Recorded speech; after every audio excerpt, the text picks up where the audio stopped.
ಚುನಾವಣೆಯಲ್ಲಿ ಬಿಜೆಪಿ ಸರ್ಕಾರ ತಂದಿರತಕ್ಕಂತ ನಾರಿ ವಂದನಾ ಸ್ಕೀಮ್ ಅದು ಬರೋದೇ ಇಲ್ಲ, ಅದನ್ನ ಇವರು ತಡೆಗಟ್ತಾ ಇದ್ದಾರೆ, ಅದು ಬರಬಾರ್ದಂತಂದು ಈ ತರ ಮಾಡಿದ್ದಾರೆ.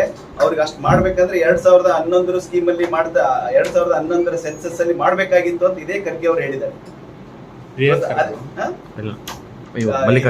ಸಾರಿ, ಇದು ರಾಷ್ಟ್ರ ಅಧ್ಯಕ್ಷರಾದಂತ ಮಲ್ಲಿಕಾರ್ಜುನ ಖರ್ಗೆ ಅವರು ಡಿಲಿಮಿಟೇಷನ್ ಉತ್ತರ ಭಾರತದವರಿಗೆ ಹೆಚ್ಚು ಪ್ರಾಧಾನ್ಯತೆ ಪಡ್ತಾರೆ. ಇವತ್ತು ದೇಶದ ಮಹಿಳೆಯರು ಬರಬಾರ್ದು ಅಂತ ಅವ್ರ ವಿರುದ್ಧ ಓಟ್ ಹಾಕ್ತಾರೆ. ವಿವರಣೆ ಕೊಟ್ಟಿದ್ದಾರೆ ಯಾವ ಆಧಾರದ ಮೇಲೆ ನಾವು ಸಂಖ್ಯೆಯನ್ನು ಹೆಚ್ಚಿಸ್ತೀವಿ ಅಂತ ಹೇಳಿ. ಅದರಲ್ಲಿ ಯಾವುದೇ ಒಂದು ರಾಜ್ಯದ ಬಗ್ಗೆ, ಯಾವುದೇ ಒಂದು ಸೌತ್, ನಾರ್ತ್, ಈಸ್ಟ್, ವೆಸ್ಟ್ ಅನ್ನೋದು ಯಾವುದೇ ಇಲ್ಲ. ಎಲ್ಲಾ ರಾಜ್ಯಕ್ಕೂ ಒಂದು ಕೇಂದ್ರ ಆಡಳಿತ ಪ್ರದೇಶಕ್ಕೂ ಅಷ್ಟೇ ನಾವು ಮಹತ್ವ ಕೊಡ್ತೀವಿ ಅಂತಂದು ಅವರು ನೆಕ್ಸ್ಟ್ ಏನಾರು ಹಾಕಿತ್ತು, ಯಾಕೆ ಅವಸರ ಮಾಡಿದ್ರು ಇನ್ನೊಂದು ನೆಕ್ಸ್ಟ್ ಬರೋದಲ್ಲ ಅನ್ನೋಂತ ಧೋರಣೆ ಬಂದಿದೆ. ಈಗಿರ್ತಕ್ಕಂಥ ಸ್ಥಿತಿಯಲ್ಲಿ 2029 ತರೋದು ಕಷ್ಟ.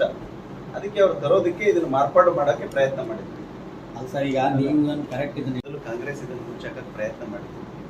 ಅದಕ್ಕೆ ಭಾರತೀಯ ಜನತಾ ಪಕ್ಷ ಅಧಿಕಾರಕ್ಕೆ ಬಂದ ತಕ್ಷಣ ಸಿಬಿಐ ಎನ್ಕ್ವೈರಿ ಮಾಡಿ, ಅದರಲ್ಲಿ ಯಡಿಯೂರಪ್ಪ ಅವರು ಏನ್ ಮಾತು ಕೊಟ್ಟಿದ್ರು, ಸಿಬಿಐ ಎನ್ಕ್ವೈರಿ ಆದ್ಮೇಲೆ ಅವಾಗ ಏನು ಪೊಲೀಸರು ಇದೇ ಮನಸ್ಥಿತಿ, ಈಗೇನು ಪೊಲೀಸರದ್ದು ಇಲ್ಲಿ ಮನಸ್ಥಿತಿ ಇದೆ, ಅವಾಗ್ನೂ ಅದೇ ಮನಸ್ಥಿತಿ ಇತ್ತು.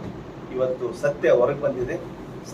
ಸತ್ಯಮೇವ ಜಯತೆ, ಸತ್ಯಕ್ಕೆ ಇವತ್ತು ಜಯ ಆಗಿದೆ ಅಂತ ಹೇಳಿ ಹೇಮಲತಾ ಅವರು ಮತ್ತು ಸೋದರ ಶರಣು ತಳ್ಳಿಕೇರಿ ಅವರು ಮಾತಾಡಿದ್ರು. ಇದು ನಾರಿ ಶಕ್ತಿ ವಂದನಾ ಕಾಯ್ದೆ ಬಗ್ಗೆ.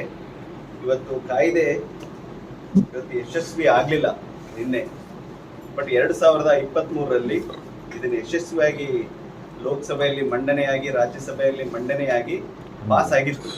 ಒಂದಿಷ್ಟು ಷರತ್ತುಗಳಿಗೋಸ್ಕರ ಇದು ಆಗೋದು ಮುಂದೆ ಆಗುತ್ತೆ ಅನ್ನೋದಕ್ಕೆ ಕೇಂದ್ರ ಸರ್ಕಾರ ಬೇಗ ಮಾಡಬೇಕು, 2029ರಲ್ಲಿ ಮಾಡ್ಬೇಕನ್ನೋದಕ್ಕೆ ನಿನ್ನೆ ಪಾಸ್ ಮಾಡೋದಕ್ಕೆ ಕಾಂಗ್ರೆಸ್ ವಿರೋಧದ ನಡುವೆ ಇದು ಪಾಸ್ ಆಗಿಲ್ಲ.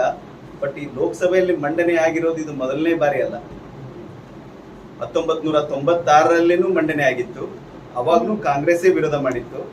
ಅಟಲ್ ಬಿಹಾರಿ ವಾಜಪೇಯಿ ಅವರು ಪ್ರಧಾನಮಂತ್ರಿ ಆದಾಗ 1998ರಲ್ಲಿ, 1999ರಲ್ಲಿ, 2002ರಲ್ಲಿ, 2004ರಲ್ಲೂ ಇದು ಮಂಡನೆ ಆಗಿತ್ತು.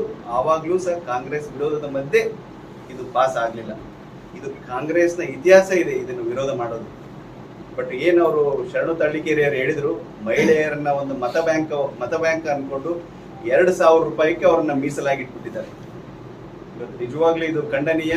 2010ರಲ್ಲಿ ರಾಜ್ಯಸಭೆಯಲ್ಲಿ ಪಾಸ್ ಆಗಿತ್ತು, ಅವಾಗ ಬಿಜೆಪಿ ಬೆಂಬಲ ಮಾಡಿತ್ತು ಅದಕ್ಕೆ, ಆದ್ರೆ ಅದನ್ನು ಅವ್ರು ಲೋಕಸಭೆಯಲ್ಲಿ ಮಂಡನೆ ಮಾಡಿಲ್ಲ. ಇದು ಕಾಂಗ್ರೆಸ್ ಯಾವಾಗ್ಲೂ ಮಹಿಳಾ ವಿರೋಧಿ, ದಲಿತ ವಿರೋಧಿ ಮತ್ತು ಮಹಿಳೆಯರ ಹಕ್ಕು ಕೊಡಬಾರದು, ಅವ್ರ ಸಬಲೀಕರಣ ಆಗ್ಬಾರ್ದು, ಮಹಿಳೆಯರು ನಾಯಕತ್ವ ವಹಿಸ್ಕೋಬಾರ್ದು ಅನ್ನೋ ಮನಸ್ಥಿತಿಯಲ್ಲಿ ಕಾಂಗ್ರೆಸ್ ಇದೆ ಅಂತ ನಿನ್ನೆಯ ಅವ್ರದ್ದು ಲೋಕಸಭೆಯಲ್ಲಿ ವಿರೋಧ ಮಾಡಿದ ಅವ್ರ ಧೋರಣೆ ಗೊತ್ತಾಗಿದೆ. ನಿರಂತರ ಸುದ್ದಿ ಹಾಗೂ ಮಾಹಿತಿಗಾಗಿ ನಮ್ಮ ಚಾನೆಲ್ ಲೈಕ್ ಮಾಡಿ ಮತ್ತು ಸಬ್ಸ್ಕ್ರೈಬ್ ಮಾಡಿ.